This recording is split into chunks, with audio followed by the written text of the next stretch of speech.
बड़ा निक ललका दखिन हो गाना गावलू है। बड़ा निक लागल तोहार लोगन के मुंह से गाना जब गावैलू। तू जवन है बड़कू जानी मजाक करेला खबर मजाक कैले जाले हमार बड़कू जानी। करे मोटकनमा जाई बजरिया से ले आई कटहरवा। आज हमार छिनकुआ का पापा कैसे कहता बाटा कटहर उठा लेवे की। आज तक तो कौनो सामान ला के देबे न करते। आज ये लड़की देखने ये देख लील बा तापा ढेर लगत बा भुजावत पाए। अगर अब्बा हम बहनी लोगन मंगा ले बाजारिया से कटहर तेने नार गाड़ी दिए हमारे दुआरवा पे बगर खाए कुल डोली है ना। आई अगर हमार ससुइया बहनी लोगन जान जाए तो हो नरक मचाई। उसे बढ़िया मनाए कहती त बाटी छिनकुआ पापा के जाता कानो बड़कू जने ले आवता। आज खपनी का कटहर को पता बने नहीं हो छिनकुआ पापा रहा त कटहर लेवे के कटहर के सब्जी लई बत आधे में तेल लागी आधे के आधे प्याज लहसुन लागी। अब देखत हइया बाटा कितना गर्मी पड़ती बाई गर्मी में गरम गरम कटहर जे खाए ओकर पेटाऊ का पकड़ी लेई। यहला लगन बहनी अपने आप के खा बच्चा ला की चा पटर समझ छईनी। सोचनी अब्बा बड़की जीजी मंगाई है बड़को जने ली है आ बड़की जीजी बनाई है हम अपन जी बिछाऊ के लेवे। ताही त कहाती रहली है मोटकी अब ले गावती रहली है सुननी है जिया उबी आई गया लुइया से त आज कटहरवे लाई दी खाई ले। तू है हमार झिनकुआ पापा ऐसे गावत रहली है कोहो दखिन हो जीजी बड़को जने आई गई ने खटिया बैठल परल बाटू की ना कि उतरी जाई बड़को जने आई गई ने का करी बड़को जने आई गई ने कहां उतर के भागी इतना निक्का बैठल बाटी कहीं न जाबे। अब तो कुलिन खटिया पर से उतर जा अपने बड़को जन के देखला कुलिन ना उतरला कम से कम बुढ़ावा के देख के तू उतरी जा। भागू हमार बड़की जीजी हम ना उतरबे काया मोटका नमा बना भाई लिखा नमा। ए बुढ़ावा जब तोरी अकल है जोर का भूख लगी जाला कहीं ना अपन बनाए लेवल कर खाए लेवल कर। इना तोरे बुढ़ावा लौकत बा हम अपने दीदी बहनी लोगन के साथे बैठल बाटे थोड़ी गम्मा जाउर करे खातिर चली हम बुढ़ावा तो के खातिर चूल्ही मूड़ी डारी जो बुढ़ाई बैठ भारे बा बनाए त दिए। अरे हमार बच्चा बनावा सबकेरे बड़ी तेज से भूख लागल बा देखत बाटू सुखाई के कांटा हो जाता बाटी। ए बनवारी बाबू कुछ बोला मोटकी के का बोली दादा हमरे मेहरारू का जम्मन कही तो बनाई अना बनाई ना खाया चला आराम से बैठा। कोहो हमार बड़की जीजी बड़को जाने तू कहिए से बड़ा माने जाने लगने हो हमार बड़की जीजी। कोहो मौसी लोगन का चाहे लो कि हमार झिनकुआ पापा हमें नहीं माने जाने। कोहो हमार बड़की जीजी अबे तारे खाना ना बनल बाए बुढ़ाऊ की झुरवा नवती बाटो हम्मे लड़की के देखा झटपट बनाए के आ चूल्ही पे हो बनाए के आई गई तोहरे घरे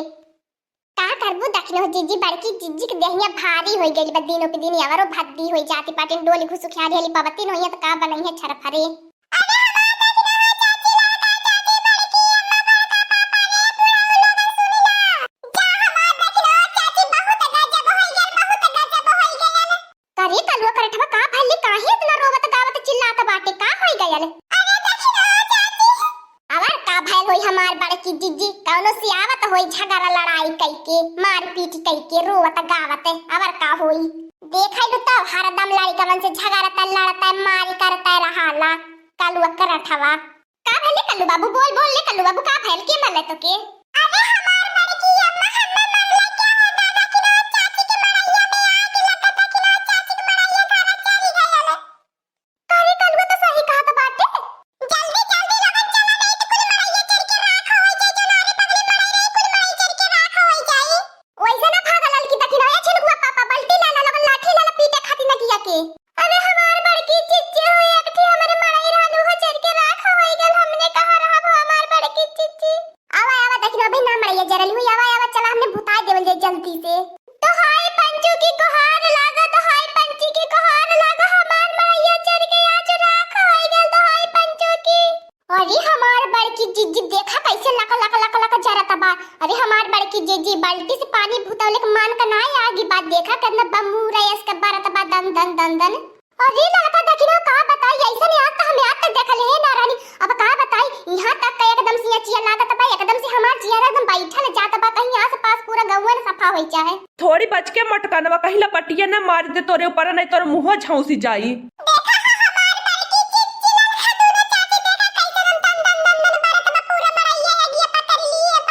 चोरी हो जाला बच्चा लगन उ गलीमत रहले आगी न लगे चोरी भइले सुई धागा बच जाले लेकिन त्यागी लगले ना कुछ बचत। गहार लागा तो हाय पंच हाय दखनो जीजी के मड़ैया में आग लग गई है बचावा लगन लेकिन तो हमारे मड़ैया में आगिया लागल कैसे। अरे दखनो जीजी बहन को सोचे के वक्त समय ना पाए बहन भूतावा जैसे तोहर दुश्मन ही रहल होय के लागे खोस गेल होय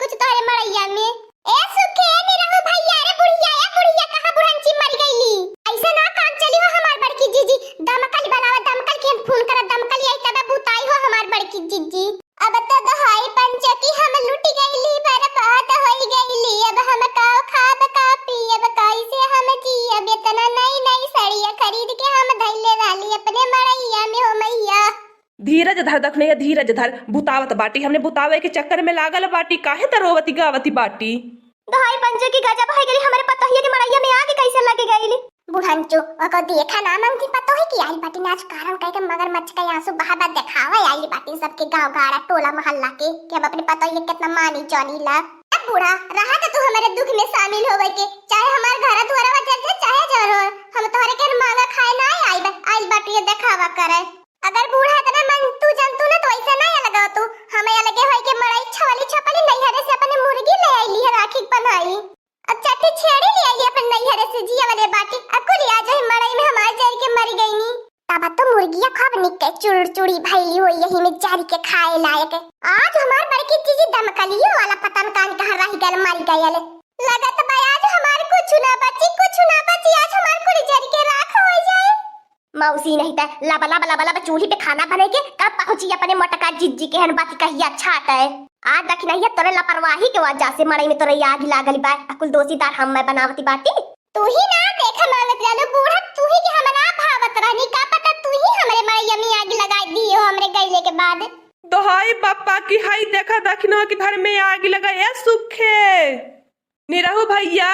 आज कहाँ कुल मरी गल बाटे आज कुल अपने ससुरारी चल गल बाटे काहे आज गौवा गड़वा का कुमनैया ना लौकत बाटे जा तो बाटी यही आगे में आज कूद के हम हुआ अपन जान दे जब हमारे कुछ रहबे न करी हम का करब जी के आज आगे हम कूदी जावे अरे हमार बड़ को जाने जल्दी से बचावत कि नो जी के नहीं तो जान दे दी है आज अपन यही मड़ई में हो जाई जाइए अब हमार जिनको पापा बचावे जाइए उजड़ जाइए कि नहीं चला आवा यहाँ से पागल बनती बाटू हम तुम्हें अपने घरे खियाई पियाई बे ए देखी रहो बहनी तो हाथ कुल जारी गयल बा तू जियाबू त बहन बहुत कुछ बनाईबू भी रहीबू मर जाबू त का बनाईबू भी रहीबू